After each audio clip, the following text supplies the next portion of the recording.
Hi, this is Brian with CEO Mastery, where we help CEOs and their team be and do their absolute best so that they are a high-performing team running a high-performing company with a lot of growth and a lot of profits and a lot of happy, productive people.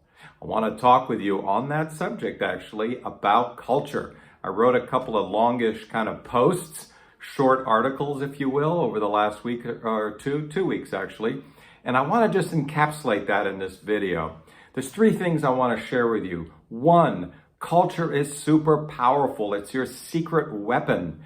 And most companies don't really understand that, and they don't leverage it. And so as a result, if you do, you're going to have an unfair advantage over your competition, and you're just going to have a happier, faster growing, higher profit company. So go ahead and use culture. The second is that culture is easy to define because all you need to do is think about what are stellar, really amazing behaviors. That's what culture is. It's just behaviors. That's all. It's simple.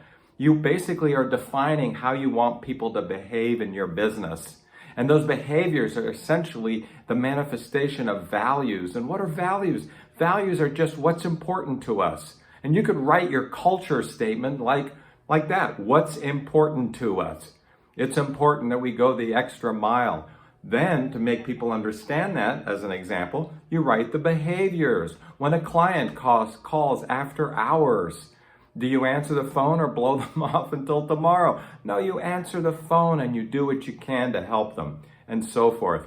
So, imagine those ideal behaviors. When people cross the threshold, they enter an environment of beautiful behaviors where everybody's working together at their best and collaborating happily. And by the way, not sending flaming emails. If there's a conflict, calling each other up, getting together, talking about it like 2 human beings, okay? That's one of my favorite values.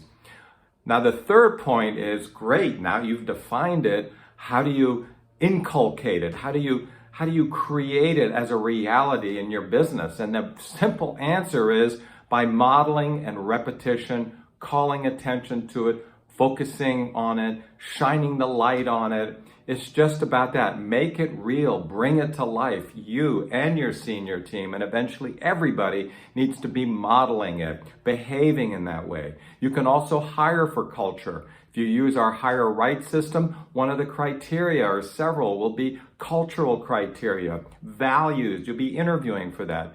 You'll be firing for values. If people just can't live the values, then it's not worth having them around. Doesn't matter how smart or capable they are. And meanwhile, when you review people, you're calling out values. You're talking about it during your monthly check-ins. When you see somebody living a value, you give them a shout out in the middle of the meeting or just personally to them walking down the hall. That's how you do it. There's no magic to it. If it's important to you, which I hope it is, then you'll make it important to them. So those are the 3 steps, really important. Culture is your secret weapon. Use it, all right? Share this with other people if you think it's a worthwhile video. I'd really appreciate it. There's more coming. Be well.